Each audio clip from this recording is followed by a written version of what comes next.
So welcome. Thank you very much for joining this webinar. Thank you very much for your interest in CIEEM's policy activities and potentially getting involved. Hopefully at the end of it, you'll know a bit more about what we do at CIEEM in terms of our policy activities and maybe inspired to join us and get involved. So my name is Jason Reeves. I am CIEEM's Head of Policy. So I'll be presenting today.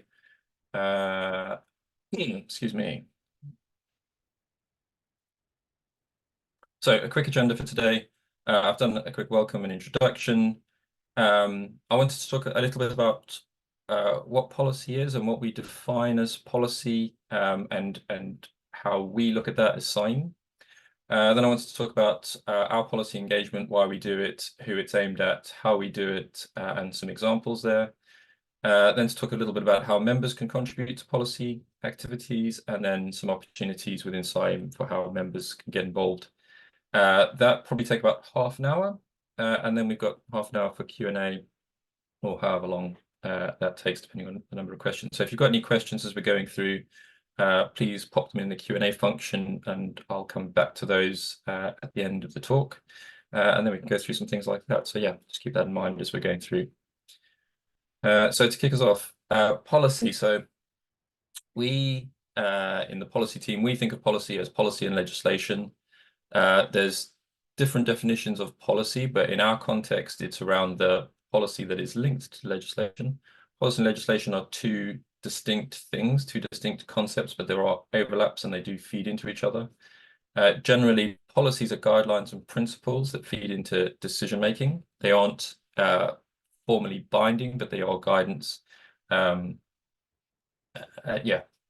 Whereas legislation, on the other hand, is formal laws, so that can be primary legislation, so acts of parliament, or secondary legislation, like statutory instruments. They are binding, they are enforceable. If you don't abide by them, you probably end up in court or worse. But like I was saying at the beginning, they are interlinked, so policies can be used to inform and support the development of legislation, and legislation may incorporate policy objectives into legally binding frameworks. So they do interlink, but they are different things. Oops. So why does CIEEM engage in policy? So we are a registered charity, and we are also a chartered body through the Privy Council. And our chartered body objects state that we exist as CIEEM to advance the understanding and the standards of practice of ecology and environmental management for the benefit of the natural environment and the public good, and to further the conservation, management, and enhancement of biodiversity and the maintenance of ecological processes and life support systems essential to a fully functional biosphere. So effectively, we know nature's in decline. There's no planet B. We need to do something about it, and we exist effectively to create and support and help to develop professional ecologists and environmental managers and help them to be the best that they can be. That is the way we do it.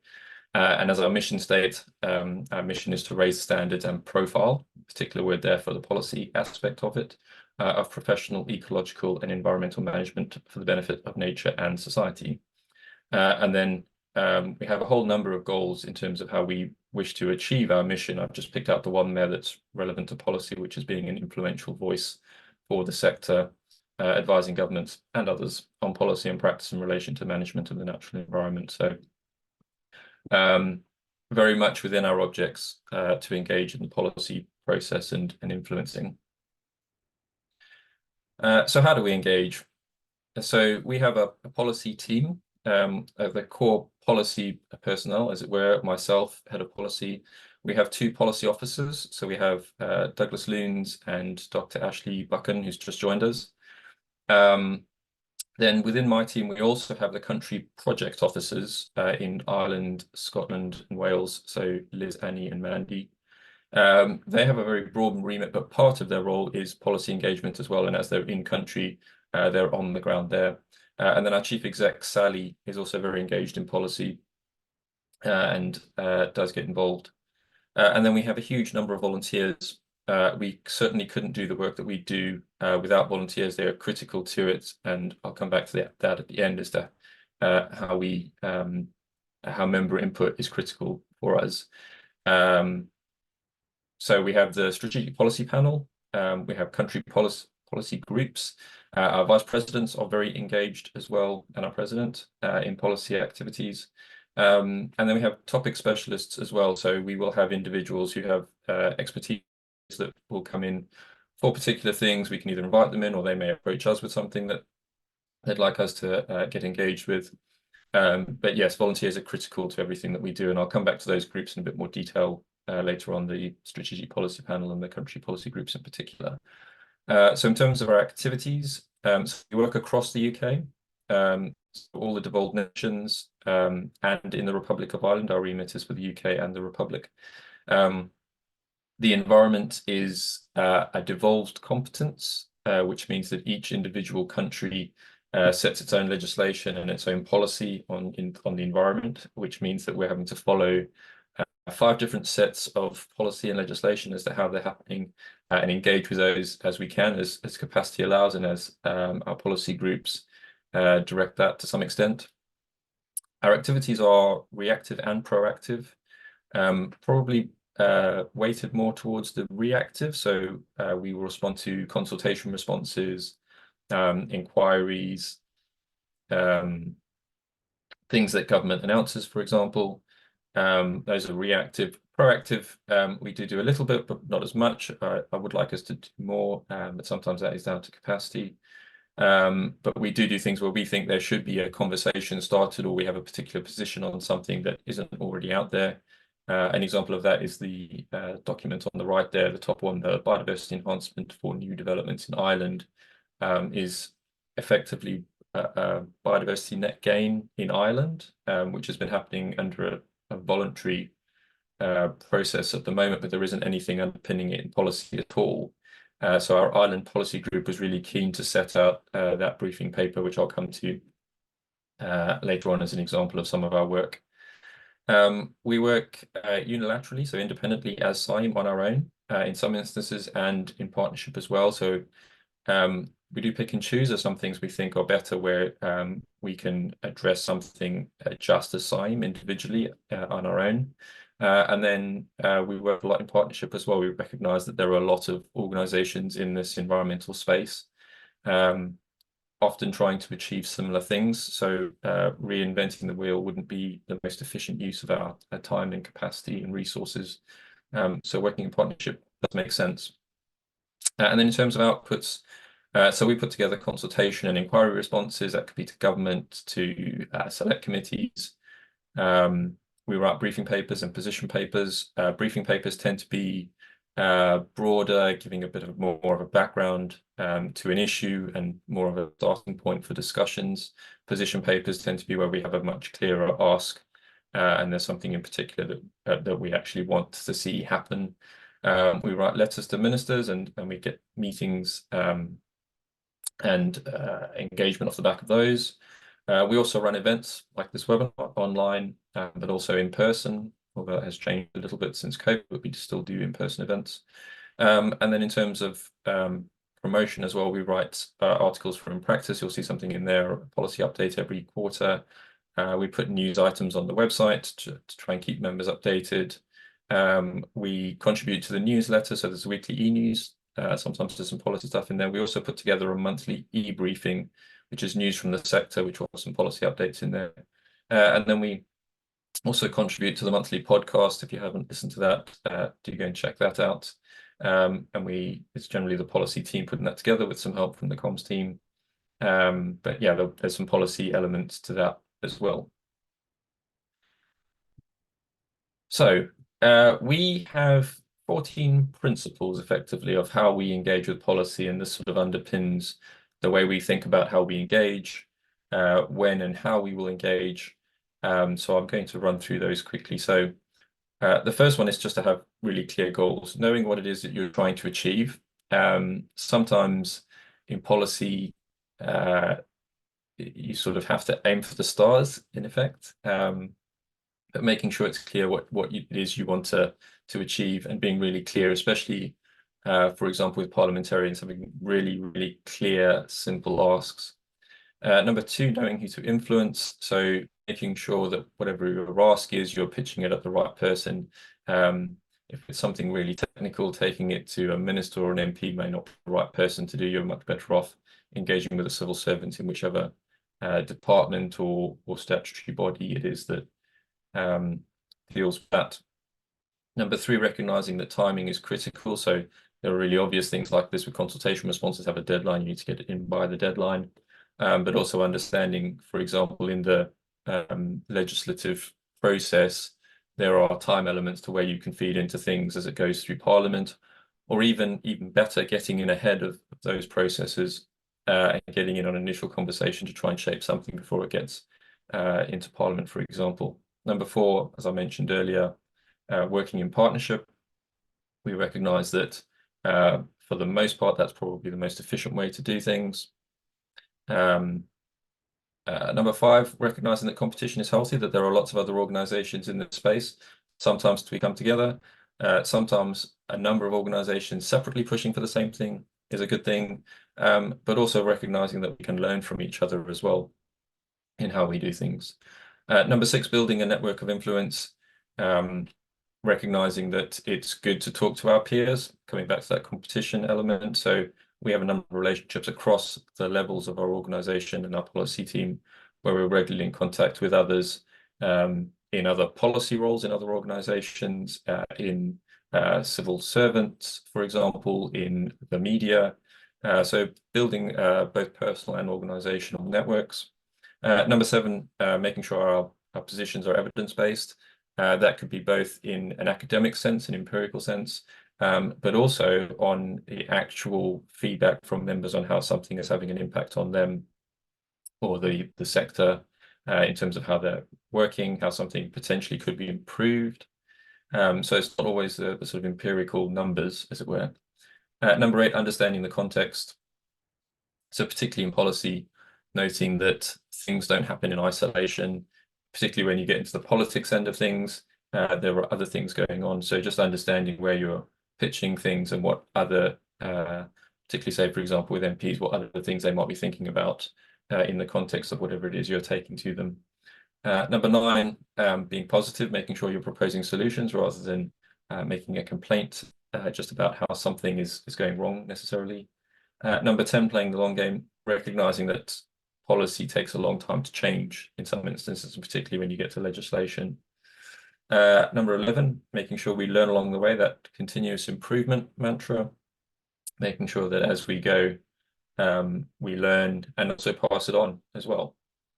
Number 12, being proud of our achievements, something that we probably don't do as much as we could. Making sure that we're shouting about the things that we do and promoting them to both our members and externally, and part of that is webinars like this. Number 13, efficiently using our resources and our capacity, making sure we're working in the best possible way that we can. And that's in terms of our internal staff capacity, but also things like funding. And then number 14, certainly last but not least, engaging the CIEEM membership, so giving the membership opportunities to engage with webinars like this. So hopefully by the end of it, it will be something that you think maybe, yeah, this is for you and you can get involved. So who are we trying to influence? So for the most part, it probably is government. And as I said earlier, it is across the government. So UK Westminster, which legislates for England, Scotland, Wales, Northern Ireland, and the Republic of Ireland. And then at departmental levels as well, ministers. So for example, in England, that is DEFRA, Department for the Environment, Farming and Rural Affairs, and then the relevant ministers in that department. It can be other departments as well. As I said earlier, things don't happen in isolation. So there are other departments that we will engage with. For example, at the moment, there's a big skills conversation going on that is beyond DEFRA as well, with other departments being involved in that. We do talk to the opposition parties and other parties in Parliament. It's worthwhile having engagement and relationships across parliamentarians. And that's particularly important for things like the select committees, the all-party parliamentary groups and the cross-party groups. So the select committees have a critical role in holding government to account. So they're all backbenchers, will have inquiries. They either ask for input either before they start there might be something that comes up that they think is a good idea. You can propose something to them that you think is something that they should be looking into, and they can start an inquiry. And then there's opportunities to feed into either written evidence or an oral evidence session where you go and speak in Parliament to the committee. And then there's all party parliamentary groups and cross-party groups are a bit more informal, or a lot more informal really, than the select committees. Don't have the same level of formality that the select committees do, but are also useful for engaging parliamentarians. So you can get them either interested in something, or, for example, we used to run the all-party parliamentary group for nature, and we were able to get some MPs out onto sites a few times to actually see things happening on the ground. So all-party parliamentary groups are in Westminster, and there are cross-party groups in Scotland, Wales, and the other parliaments. And then there are civil servants, so that could either be within the departments for government, so for example, DEFRA for England, and then there's the statutory nature conservation organisations as well. So we engage with Natural England, the Environment Agency, Nature Scot, Scottish Environmental Protection Agency, Natural Resources Wales, Northern Ireland Environment Agency, and in the Republic of Ireland, the National Parks and Wildlife Service and the Environmental Protection Agency. And then there are other bodies as well. So since we've left the European Union, we've had to create our own environmental watchdog. So for England and Northern Ireland, there's the Office for Environmental Protection, which has been pleasantly robust with government, which I'm very pleased to see. Environmental Standards Scotland, which is a little bit further behind, so still sort of setting up. And then just this week, we've had news that Wales is now proposing its own body as well. So it'll be interesting to see how that develops, and we'll certainly be responding to that consultation. And then the Republic of Ireland is still in the EU, so still has the European Commission as its watchdog effectively. We do engage with other sectors as well. So coming back to that point around the environment doesn't exist in isolation. So over time, we've engaged with a whole range of other sectors. Planning in particular overlaps a lot with ecology and environmental management, land use and agriculture, construction and development, and then increasingly finance is coming up to the agenda as something that we certainly need to take more of an interest in. It's having much more of an impact on the ecology sector. In terms of influencing the public, we aren't really the biggest body. We don't necessarily have the capacity or the funding to mount public campaigns, but we do some things with the press and the media. We try to maintain some relationships with journalists, and we are regularly invited to comment on things in ENDS, for example, which is the Environmental News Directory Service.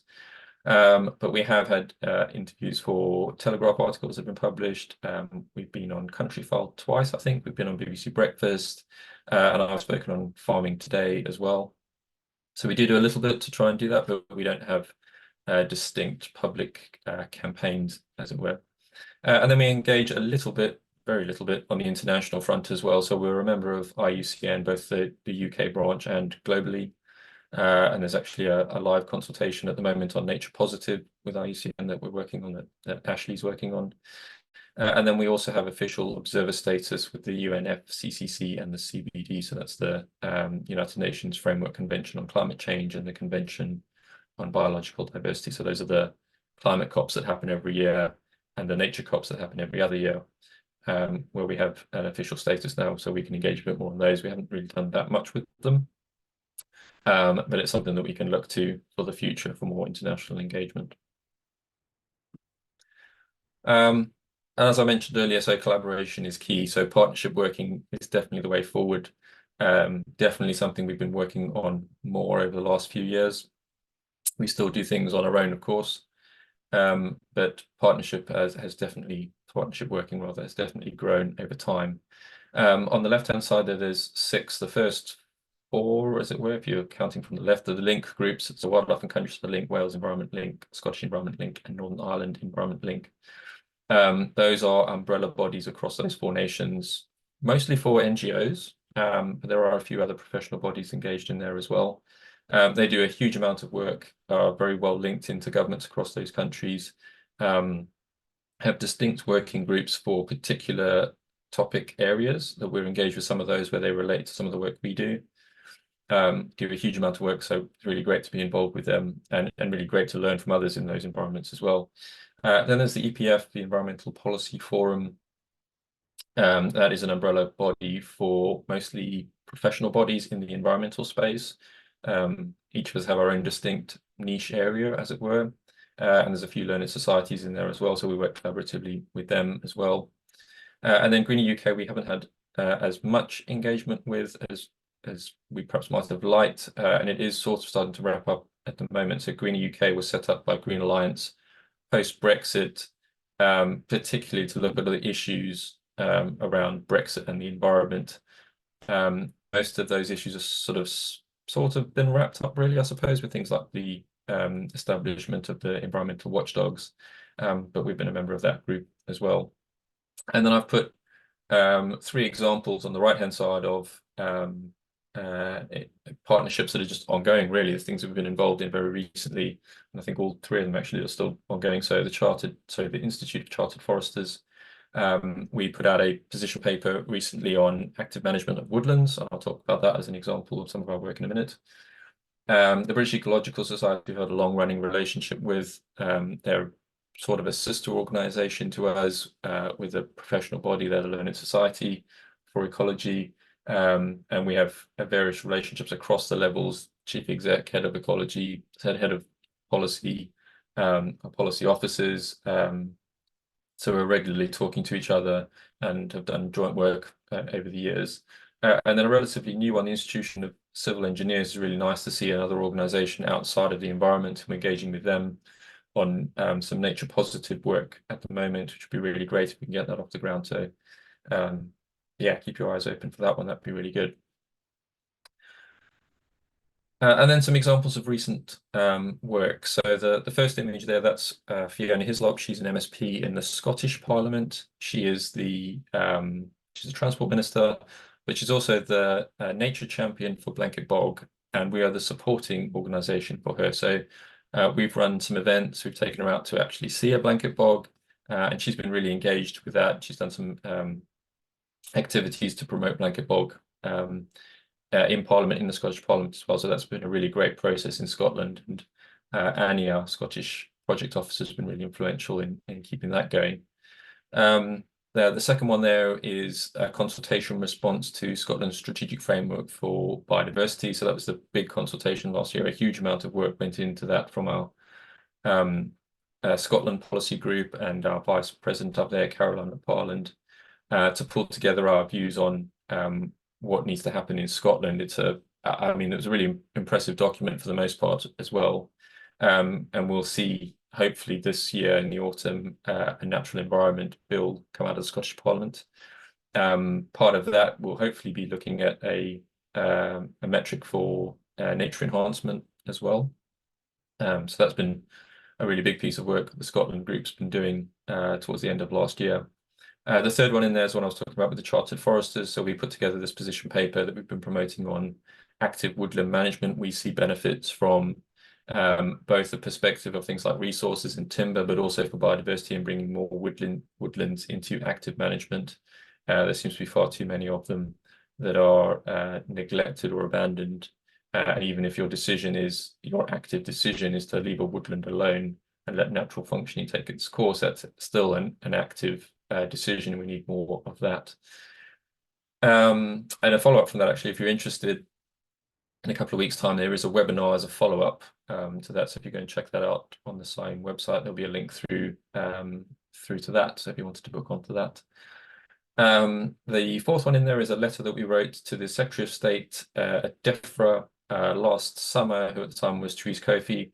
We'd had a number of conversations with our own members around issues with Natural England and delays on things like licensing decisions.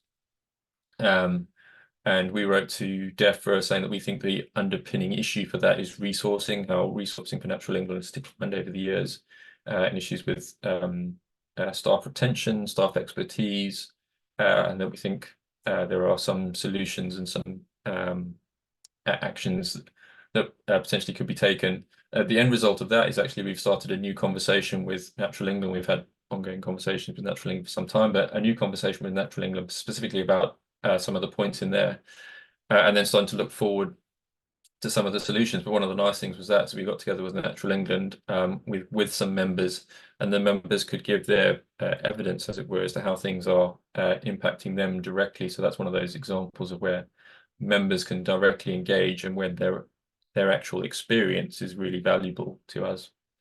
So that's an ongoing conversation now. Should be really good.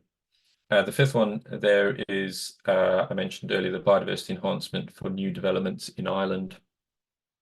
The Ireland Policy Group really pivotal in putting this together. It's a background to biodiversity net gain, effectively, as it's been happening in the other countries of the UK. But there's no policy or legislative underpinning for any kind of approach for biodiversity enhancement at the moment in Ireland, the Republic, or North. So this sets out the background as to what's been going on in the other countries, what we can learn from that, and some tentative recommendations on how this could happen on the island of Ireland. And we're using that as a starting point for discussions with the governments over there as to how those could be taken forward. So could be exciting times in Ireland with biodiversity enhancements. And then the sixth image over there is a policy infographic. We put these together every year. This is the 2022 one, so a year out of date now for Scotland. We put together one for each of the countries, and it's a roundup of our activities across the year. So a really nice roundup of what we've been doing, a way to share and promote what we do. Gives you a flavour of some of the stuff we've been involved in, the number of consultations we responded to, the number of policy publications that we've written and promoted. We've collated all the data for 2023. We just haven't put it into an infographic yet. That's in the works. So keep your eyes open on the website and social media for that in the next couple of weeks. But yeah, we do a really nice roundup of all of the activities, which is a nice way to promote our work every year. So what can members contribute? So I think the critical point I want to make here for anyone who's thinking about getting involved in or would like to get involved in CIEEM's policy work is that policy experience is great, but it's not essential. I think there's a bit of a misconception that everyone thinks you need to be working in policy or you need to really understand policy and legislation to get involved in. And it's certainly not essential. If you have that kind of experience, that's great. You have a real interest in it and you follow it, brilliant. But what we're really looking for, and where most members can contribute, is in their professional experience. So as I mentioned earlier, that meeting with Natural England, where we had some members come along and can relay rather their actual experiences to what's been happening, how things have impacted them, how it's either not been working or potential solutions for how things could be working. And this comes from across the piece as well. So wherever you work in the environmental sector, consultancy, academia, local government, central government, the SNCOs, or one of the watchdogs, GOs, or even industry, your experience is really valuable to us in how we collate the work that we do and how we put together our position. So I just need to reiterate this point that you don't need policy experience to get involved in our policy work. And we welcome a diversity of perspectives at all levels. We're really pushing as another separate element of CIEEM's work, trying to get as many different voices involved in the work that we do. And I'll come back to that in a minute around some of the working groups and how you might like to get involved. But yes, you don't have to have policy experience to get involved in our policy work. And so how members can contribute. So the governance setup that we have is we have the governing board is our decision-making body, all elected members, and they have effectively delegated our policy work and engagement to the strategic policy panel. So the strategic policy panel, the SPP, have an overarching big picture view on our work. So they're engaging with things like, at the moment, our engagement with things like the general election at a UK level. Some of the things that are common across all the countries, so emerging pieces of work, say, before they get into the legislative piece where it devolves and then becomes a separate entity really in each country. And then we have working groups for each of the countries, England, Scotland, Wales, and all Ireland, so North and South combined. And they focus more on the things that are happening within country, so consultation responses, which tend to be country specific, or like I was talking about earlier, the Ireland policy group on their briefing paper on biodiversity enhancement in Ireland, so work on very specific things. So each of those groups meets around 4 times a year. At the moment, the terms of reference for those groups restrict membership to the professional grades of membership, so associate, full, and fellow. We are revising those terms of reference at the moment, though, and I think there's pretty much consensus that actually some younger voices, some early career voices in those groups would actually be really beneficial. So we are in the process of changing that. So if you are an early careers ecologist or environmental manager and you're thinking about getting involved in policy, please do think about it. Even at this stage, get in touch. We'd really like to hear from you. And we think those perspectives would be really useful for those groups as well, just different ways of thinking. And yeah, partnerships and working groups as well. So along with the working groups that we have, our own working groups, policy working groups, we also sit on other people's working groups. So the links groups that I mentioned earlier have a whole range of working groups that we have members with particular expertise that sit on particular working groups there as representatives of CIEEM. And then government has an ongoing, as these things do, working groups on particular issues, areas, where we have members that sit on groups for us as well as representatives. So there's a whole range of things where members could get involved. And then lastly, on this slide, I just wanted to flag up the preferences in the My CIEEM area of the website. So that's the members area at the back end of the website. If you log in, you'll find that there's an area where you can, a number of tick boxes where you can tick areas of expertise or interest, actually. This is a really useful way. So if you're not formally involved, where there might be opportunities at some point. So if something pops up, whatever it might happen to be, where we're looking for more member engagement, we will go to those lists and pull out members who tick particular boxes and say and invite those members to contribute or to become involved. So yes, so yeah, just a plea to go and fill those in if you would. And I think that's my last slide. So yeah, so thank you very much for listening. If you have any questions, please use the Q&A function now. Or do feel free to contact the team. So the policy email comes through to all of us, and someone will certainly get back to you. So well, I'll leave that screen up for now, actually. Got a few questions that have come through. What is your decision-making framework for consultations you respond to, and what issues you produce position papers on, etc.? Do you have a set of criteria, or do you essentially use test against key principle? So sometimes it's often a case-by-case basis. The decision-making is generally, is it a core remit of CIEEM? Is it something that we can get involved with? And that decision-making is often around is this something that we can usefully respond to with a unique position? Or is it something that we could add to that someone else, like one of the link groups, is responding to with a much broader position that we can just add the professional body perspective to? There's that. We also consider capacity, obviously, in whether we have that within the team to do it. Multiple things come up at multiple times, and sometimes you get a deluge of things come up all at once, and you have to make priority decisions. And then the other element of it is sometimes it's a case of if it's a particular area where we think we should be responding to, but don't have the necessary expertise in-house, and we need members to engage. It's whether the members have capacity and are able to contribute. So there is a bit of a decision-making tree. It is a little bit fluid at times, but that's generally how we do that. Yes, unfortunately, you do have to be a member to be involved in our policy activities. We do events, though, where we do bring in experts. I know we've done events in Parliament, certainly with the APPG, where we brought in people who weren't members as expert speakers. But generally, for our core groups, our policy working groups, yes, you would have to be a member. How do you track, measure your impact, especially working in partnership? This is such a tricky question.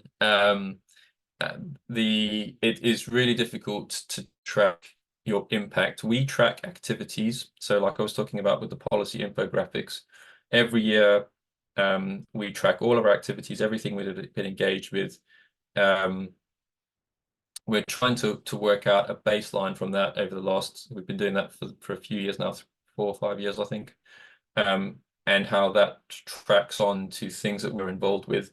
There are some things where it's quite easy to track impact. A good example of this is a few years ago, the Environmental Audit Committee published their biodiversity report, and there were sort of spattered through that with things about improving capacity, competence, and expertise, and continued reference to things like chartered ecologist, which we know came from us. So sometimes it's easy to do that. If we're working in partnership, it's really difficult. And even if we're not, there's often lots of organizations asking for very similar things. So part of it is making a judgment on whether adding to that voice is a good thing for us to be doing, and that comes back to whether it's core remit for CIEEM. Are there volunteering opportunities to build up policy experience? I'm a student member. There are. So we have, for the past couple of years, had policy interns in the summer.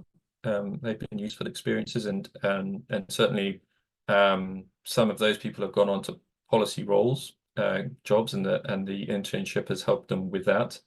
There are other organisations as well that do policy internships. I know the British Ecological Society is one that does one. They have I think it's called the Post Fellowship that they do in Parliament. There are ways to get involved. I mean, it's one of those things. If you wanted to send me an email a bit more about what you were actually interested in, and wanted to get involved in, we can certainly look into that. There are ways to get involved as a student, though. Yes.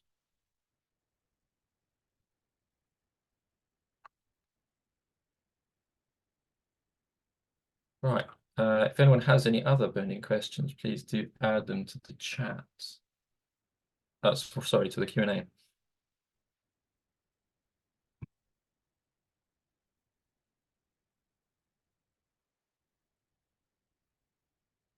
Right. There's nothing else forthcoming.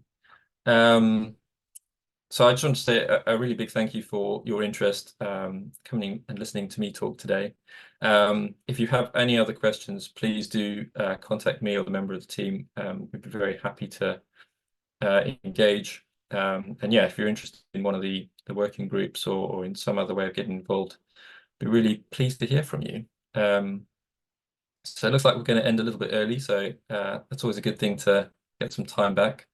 So thank you very much for your time today. As I said, this is recorded. It's being we will put it on the YouTube channel as well, so you can go back and listen to it at a later stage.